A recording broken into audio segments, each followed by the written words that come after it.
아빠가 아니야 이쁘게 해주려고 그래. 이쁘. Halo Sobat Masa, kali ini gue akan menceritakan film yang buat kesel namun bikin sedih banget. Film ini berjudul No Mercy, yang bercerita seorang kakak menyelamatkan adiknya yang punya keterbelakangan mental. Sebelum menonton, jangan lupa subscribe dan nyalakan notifikasinya. Gue Alvan, selamat datang di Lini Masa.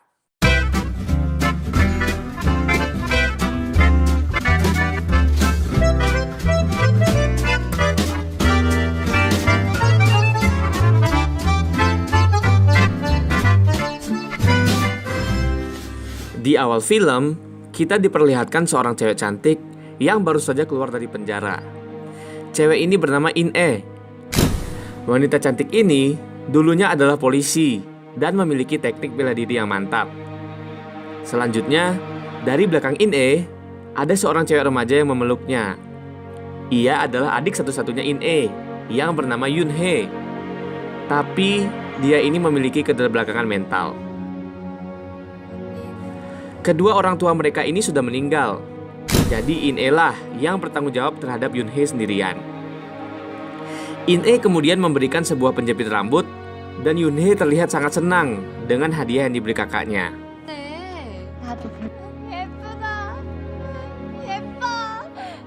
Di suatu malam, Yoon-hee curhat kepada kakaknya.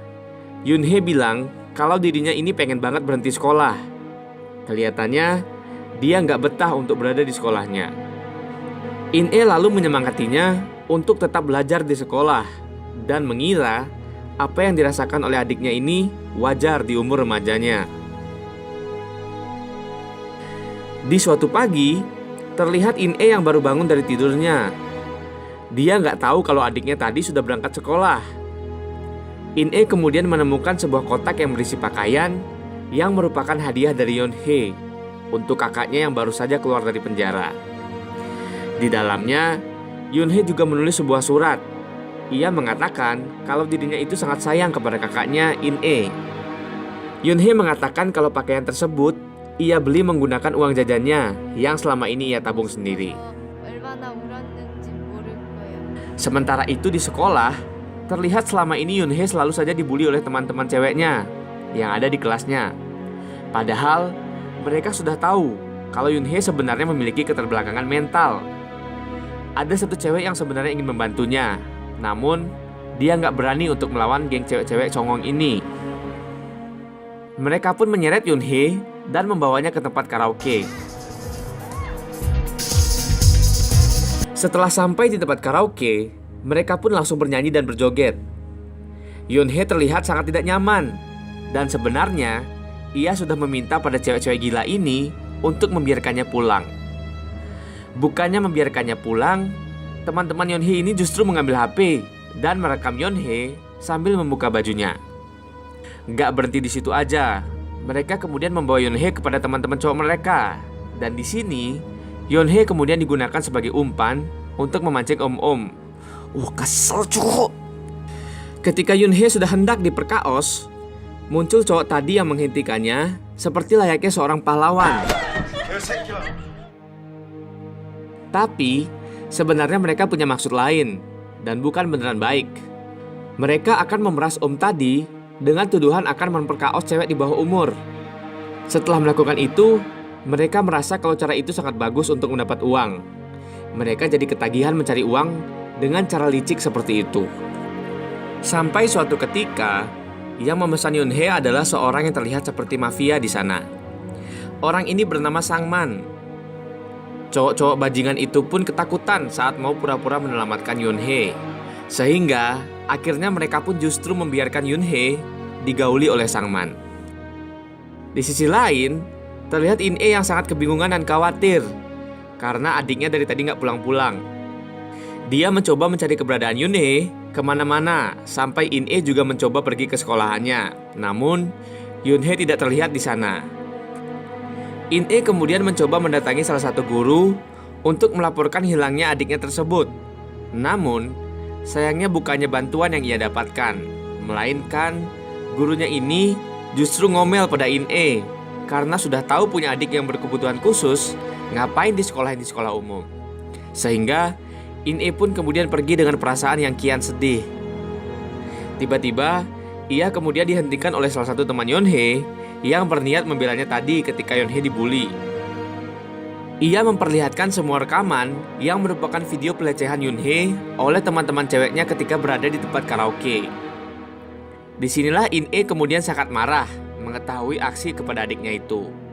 Sehingga ia kemudian mencoba mencari keberadaan cewek-cewek di video itu, termasuk teman cowok mereka, dan langsung menghajarnya.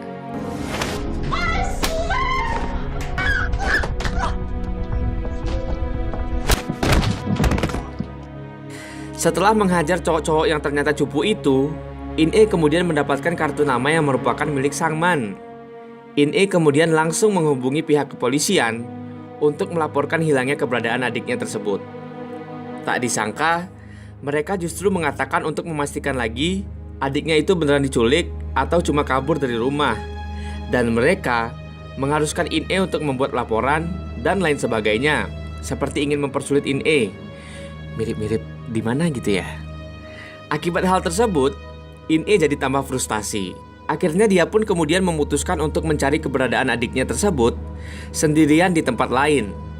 Nasib Yonhye kini bertambah buruk karena Sangman kemudian menjual Yonhye lagi untuk bisa disewakan. Kemudian terlihat In-e mencoba mendatangi tempat yang ada di kartu nama yang ia dapat. Ternyata yang membukanya bukanlah Sangman, melainkan anak buahnya. In-e pun langsung menghajarnya dan mencoba mencari informasi tentang keberadaan Sangman saat ini. Setelah mendapat informasinya, In-e kemudian langsung mengambil kunci mobil di sana dan langsung berangkat mencari keberadaan Sangman berbekal stun gun. Ia kemudian berhasil menemukannya melalui plat mobil sesuai informasi dari anak buah Sangman. In-e di sini kemudian menunggu datangnya Sangman, dan ketika Sangman muncul, In-e pun langsung membuntuti mobil si Sangman.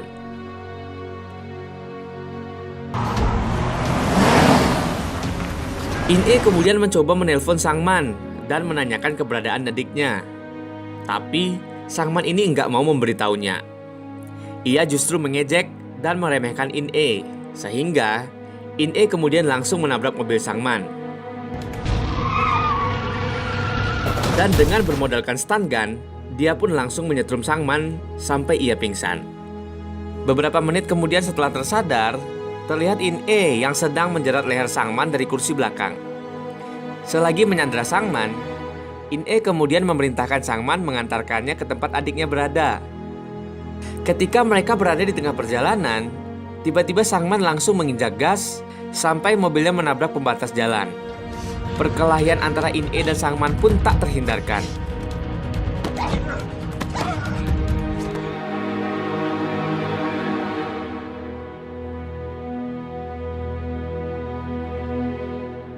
In-e akhirnya berhasil mengalahkan Sangman, dan kemudian ia pun menaruh Sangman di bagasi mobil itu.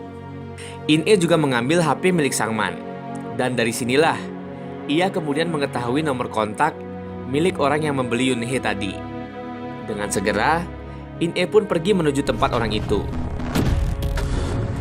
Begitu sampai, dia justru melihat seorang wanita yang merupakan sekretaris di sana.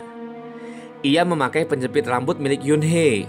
Dan hal itu seketika membuat In-e langsung marah dan kemudian menghajarnya. Sekretaris tersebut pun kemudian mengantarkan In-e ke tempat pembeli Yonhye tadi. Sayangnya, Yonhye sekarang sudah tidak ada di tempat itu lagi karena dia sudah dibeli oleh orang lain. In-e kemudian meminta informasi siapakah orang yang sudah membeli adiknya. Namun, orang yang mukanya ngeselin ini nggak mau memberitahukannya, sehingga akhirnya In-e terpaksa menggunakan kekerasan.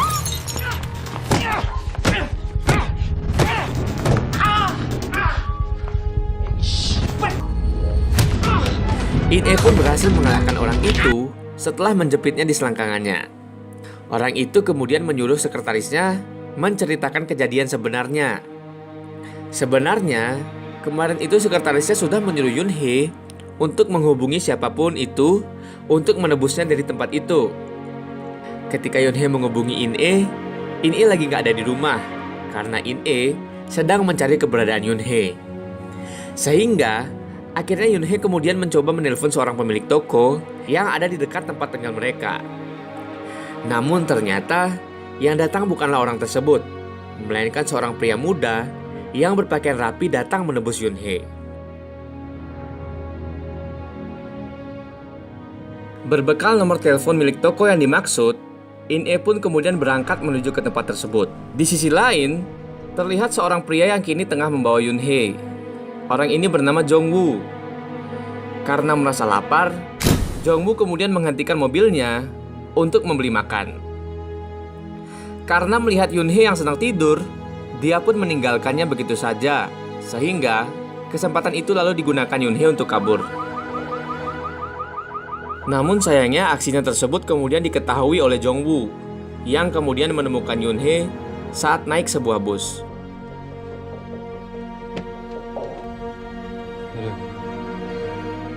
Yunhee di sini sebenarnya berteriak-teriak meminta pertolongan. Namun, Jong-woo mengatakan Yunhee ini memiliki keterbelakangan mental dan dia adalah kakaknya, sehingga nggak ada satupun orang yang mau menolongnya.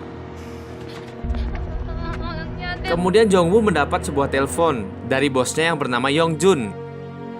Dan dia inilah yang menyuruh Jong-woo untuk menebus Yunhee dan membawanya.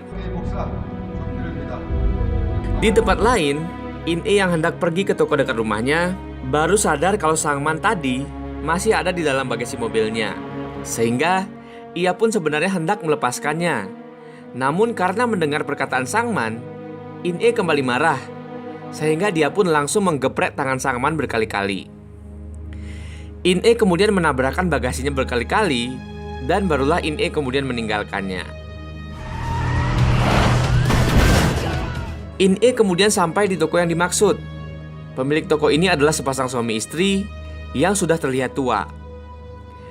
Pria tua ini mengira bahwa In-e adalah anggota Jong-woo, karena Jong-woo telah mengancamnya, sehingga karena ketakutan, tanpa sadar dia pun kemudian menceritakan kalau ternyata dulu orang itu telah memperkaos Yunhee di situ.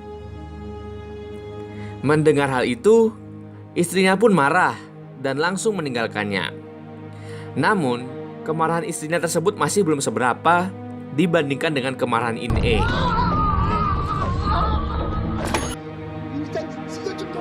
In-e lalu menginterogasi pria tersebut dengan cara menjepit jari-jarinya di pintu. Jari-jari pria itu pun putus. In-e pun kemudian mengetahui kenyataan yang sangat menyedihkan karena ternyata pria pemilik toko ini setelah berhasil memperkaos Yunhee, dia kemudian menceritakan kelakuannya tersebut kepada kedua temannya, yaitu seorang fotografer pemilik studio foto dan satu lagi adalah seorang montir pemilik bengkel mobil. Kedua orang tersebut pun kemudian juga ikut-ikutan menikmati apem-apem milik Yunhee.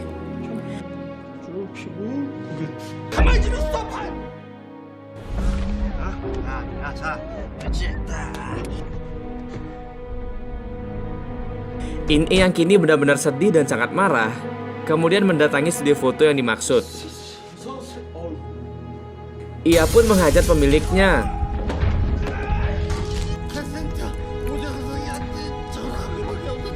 Dan setelah itu, dia kemudian gantian mendatangi pemilik bengkel. Berbekal palu yang dibawa, In-e pun kemudian menghajar pemilik bengkel tersebut untuk mencari tahu di mana adiknya berada. Dan betapa terkejutnya ketika ia mendengar bahwa ternyata yang membawa adiknya itu adalah Yong-jun. In-e yang sudah merasa sangat capek dan frustasi dengan kelakuan pria-pria brengsek ini, akhirnya kemudian membunuhnya dengan cara menggepreknya. Kemudian kita dibawa kembali ke cerita masa lalu. Inilah cerita kenapa In-e dulu bisa masuk ke penjara. Ketika pemilik bengkel ini dulu sedang memperkaos Yunhee, dia melakukan hal tersebut di dalam mobil milik Yong-jun yang ternyata seorang pejabat. Setelah kejadian itu, celana dalam milik Yunhee ketinggalan di dalam mobil Yong-jun. Sehingga dia pun kemudian penasaran dan mencari tahu itu milik siapa. Ketika ia mengetahui bahwa itu milik Yunhee, si Yong-jun ini kemudian akhirnya memperkaos Yunhee juga. Dari ceritanya, kita tahu bahwa banyak sekali yang sudah melecehkan Yunhee. Namun Yunhee tidak pernah berani menceritakan semua kejadian yang telah dialaminya kepada kakaknya. Kasihan ya. Sehingga suatu ketika, In-e mencoba mengikuti Yun-hee karena merasa Yun-hee mulai bertingkah aneh. Ternyata kecurigaannya tersebut benar. Dia melihat Yun-hee dibawa Yongjun ke sebuah hotel, dan di sana Yun-hee ini diberi berbagai obat-obatan. Dan setelah itu, Yun-hee hendak diperkaos oleh Yongjun. In-e kemudian langsung masuk ke dalam kamar tersebut berbekal sebuah obeng, dan In-e langsung menancapkan obeng tersebut ke matanya Yongjun. Jadi, mata Yongjun yang sebelah kiri adalah mata palsu. Nah, karena menyerang Yongjun itulah In-e kemudian dimasukkan ke dalam penjara. Setelah kejadian itu, sebenarnya Yongjun kemudian menyuruh Jong-woo untuk membunuh Yun-hee. Namun karena tak tega, Jong-woo nggak melakukannya. Dia justru berbohong kepada Yongjun dan mengatakan bahwa ia sudah membunuh Yun-hee. Beberapa hari kemudian, Yongjun kemudian mengetahui kalau ternyata Yun-hee masih hidup. Kemudian dia pun langsung mengajar Jong-woo dan menyuruhnya menyelesaikan tugas tersebut. Kalau tidak, maka Jong-woo juga akan ikut dibunuh. Kembali ke masa sekarang, In-e kemudian menelepon Jong-woo dengan menggunakan nomor kontak yang didapatkannya dari bengkel tadi. Di sini Jong-woo kemudian justru membuat kesepakatan dengan In-e. Kalau In-e bisa membunuh Yongjun, maka ia akan melepaskan adiknya. Berbekal pistol milik Sangman yang ada di mobilnya, In-e kemudian menuju ke tempat tinggal Yongjun yang telah diberitahukan oleh Jong-wook.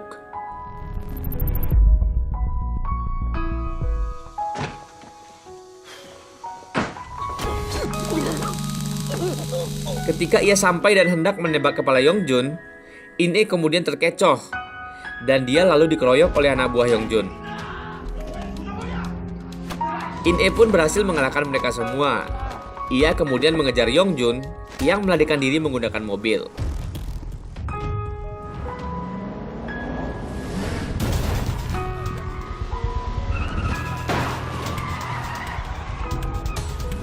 Setelah kejar-kejaran, In-e berhasil menembak bahu Yongjun.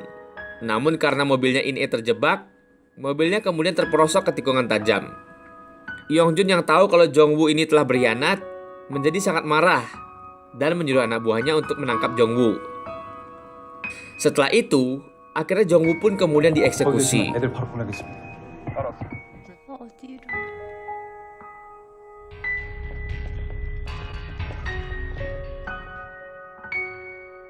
Malam pun tiba. Terlihat In-e yang kini tengah bersiap-siap untuk melakukan pembalasannya. In-e memutuskan akan melakukan apa saja untuk menyelamatkan adiknya tersebut. Di tempatnya, Yongjun yang kini hendak mengecor tubuh Jong-woo dengan semen dikagetkan dengan kedatangan In-e.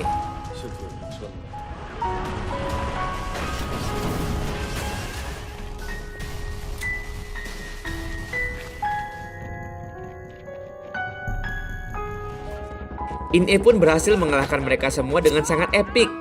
In-e kemudian berhasil menuju ke ruangan Yun-hee disekap. Namun ternyata di ruangan itu juga sudah ada Yongjun yang menunggunya. Mereka pun akhirnya langsung beradu jotos.